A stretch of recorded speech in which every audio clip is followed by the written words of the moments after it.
Selamat pagi Bapak Ibu yang diberkati oleh Ialah supaya kita tetap namanya. setia dan Saudara percaya yang kasih, kepadanya. kita Shalom, selamat sore saudara-saudara yang terkasih dalam Yesus Kristus. Kita patut bersyukur dan berterima kasih karena kasih Tuhan menyertai kita di sepanjang hari kerja kita. Sampai tiba di sore hari ini, kita berkumpul kembali dengan keluarga kita dengan suatu sukacita. Dan kita bisa mengikuti bersama-sama ringkasan sekolah sahabat yang diadakan oleh Gereja Masih Advent hari ke-7 Sidang Jemaat Yesus Puro yang ada di kota Surakarta ini. Mari saudara-saudara, dengan judul adalah Orang Muda yang Kaya. Sebelumnya mari kita berdoa terlebih dahulu. Bapa di surga, kami patut bersyukur dan berterima kasih karena kasih dan penyertaan Tuhan kepada kami di sepanjang hari kerja kami sampai tiba di sore hari Tuhan. Kami kembali ke rumah kami bertemu dengan keluarga, dengan anak-anak kami dengan suatu sukacita. Dan pada saat ini Tuhan kami akan mendengarkan ringkasan sekolah sahabat dengan judul Orang Muda yang Kaya.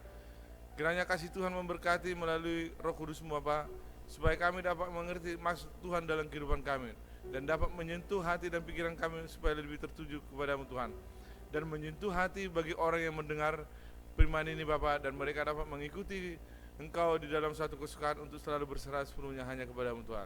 Mohon ampun segala dosa pelanggaran kami, di dalam nama Yesus kami berdoa dan mengucap syukur. Amin. Saudara-saudara yang kasih dalam Yesus Kristus, judulnya adalah Orang Muda yang Kaya.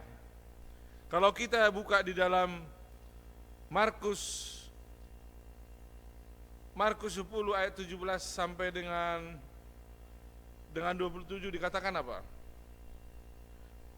Saya baca di Markus 10 ayat 17 sampai 27 dikatakan, pada waktu Yesus berangkat untuk meneruskan perjalanannya, datanglah seorang berlari-lari, mendapatkan dia dan sambil bertelut di hadapannya, ia bertanya, Guru yang baik, apa yang harus kuperbuat untuk memperoleh hidup yang kekal?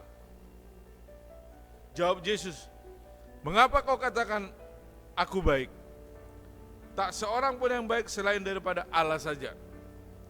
Engkau tentu mengetahui segala perintah Allah. Jangan membunuh, jangan berzina, jangan mencuri, jangan mengucapkan saksi dusta, jangan mengurangi hak orang lain, hormatilah ayahmu dan ibumu. Lalu kata orang itu kepadanya, Guru, semuanya itu telah kuturuti sejak masa mudaku. Tetapi Yesus memandang dia dan menaruh kasih kepadanya, lalu berkata kepadanya, hanya satu lagi kekuranganmu. Pergilah, juallah apa yang kau miliki dan berikanlah itu kepada orang-orang miskin. Maka engkau akan memperoleh harta di surga. Kemudian datanglah kemari dan ikutlah aku. Pada saat orang muda ini mendengar itu, dia sangat kaget sekali. Orang muda ini sangat kaya. Dan dikatakan di sini, mendengar perkataan itu ia menjadi kecewa. Lalu pergi dengan sedih sebab banyak hartanya. Lalu Yesus memandang murid-muridnya di sekelilingnya dan berkata kepada mereka, alangkah sukarnya orang yang beruang masuk ke dalam kerajaan Allah. Jadi saudara-saudara yang terkasih dalam Yesus Kristus, dengan judul Orang Muda yang Kaya, kadang-kadang harta dan kekayaan kita menghambat kita untuk datang kepada kerajaan Allah. Dikatakan di sini, kita tidak memiliki informasi yang cukup tentang orang muda yang kaya, selain bahwa dia masih muda, pemimpin dan kaya. Dia memiliki minat pada perkara-perkara rohani juga. Dia sangat bersemangat sehingga ia datang kepada Yesus. Dia sangat menarik belajar mengenai kehidupan kekal. Cerita ini sangat penting sehingga dicatat dalam 3 Injil sinoptik. Jadi saudara-saudara yang terkasih dalam Tuhan, begitulah orang muda ini, orang muda yang sangat kaya. Begitu Yesus mengatakan juallah seluruh hartamu, dia sangat sedih karena dia memang sangat kaya sekali. Kalau kita dibaca di dalam Markus 8 ayat 36 dan 37 dikatakan,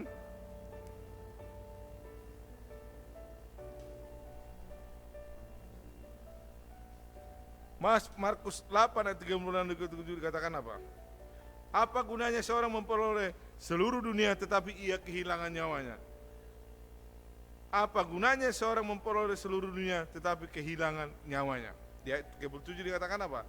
Karena apakah yang dapat diberikannya sebagai ganti nyawanya. Jadi saudara-saudara yang terkasih dalam Yesus Kristus. Dan gitu juga dikatakan di dalam Matius 19 ayat 16 sampai 22 dikatakan apa? Jikalau engkau hendak sempurna, pergilah, jadilah, juallah segala milikmu dan berikanlah itu kepada orang-orang miskin. Maka engkau akan beroleh harta di surga. Kemudian datanglah kemari dan ikutlah aku. Kalau kita baca di dalam Matius 6 ayat 21 dikatakan, Matius 6 ayat 21 dikatakan di sana, karena di mana hartamu berada, di situ juga hatimu berada. Begitu juga dengan orang muda yang sangat kaya ini. Dia sangat kaya, seorang pemimpin dan seorang yang mungkin sangat berpengaruh di lingkungannya atau mungkin di tempat usahanya. Sehingga pada saat Yesus mengatakan itu, dia sangat sedih. Yesus tidak meminta kita semua untuk menjual apa yang kita miliki dan memberikan uang itu kepada orang miskin. Tetapi bagi orang muda ini, harta pastilah telah menjadi ilah. Dan meskipun jawaban Yesus mungkin kelihatan berat, dia tahu bahwa inilah harapan satu-satunya orang ini untuk selamat. Yesus mengatakan itu adalah untuk menyelamatkan orang muda yang sangat kaya ini. Karena tahu, Tuhan sangat tahu, dengan inilah cara satu-satunya untuk menyelamatkan orang muda ini. Tetapi orang muda ini menolak akan tawaran dari Yesus. Dan dikatakan di sini apa? Kitab suci mengatakan bahwa dia pergi dan begitu sedih oleh karena ia sangat kaya, yang membuktikan betapa besar ia menyembah uangnya. Kepadanya telah ditawarkan kehidupan kekal dan satu tempat dalam lingkaran dalam Yesus. Kata-kata yang sama yang Yesus gunakan ketika memanggil 12 murid, tetapi kita tidak pernah mendengar tentang orang muda itu lagi. Dia menawarkan kekekalan dengan harta duniawinya. Jadi di dalam cerita Alkitab, orang muda ini tidak pernah lagi kita dengar. Karena dia lebih memilih apa? Hartanya daripada penawaran Yesus. Dan dikatakan juga di sini,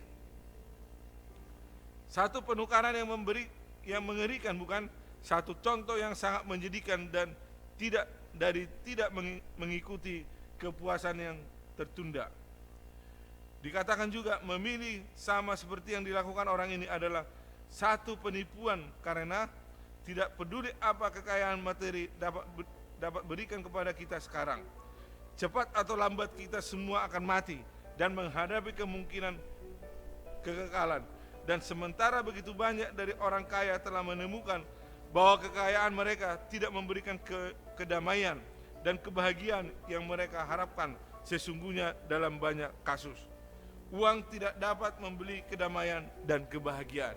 Jadi saudara-saudara yang terkasih dalam Yesus Kristus, ini suatu pelajaran yang sangat bagus sekali untuk kita lebih terfokus kepadanya dan lebih fokus kepada Tuhan, karena Tuhanlah satu-satunya harapan kita.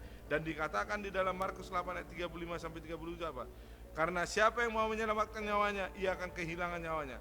Tetapi barang siapa kehilangan nyawanya karena aku dan karena Injil, ia akan menyelamatkannya. Apa gunanya seorang memperoleh seluruh dunia, tetapi ia kehilangan nyawanya? Karena apakah yang dapat diberikannya sebagai ganti nyawanya? Jadi saudara-saudara yang terkasih dalam Tuhan, Tuhan tidak melarang kita untuk menjadi kaya.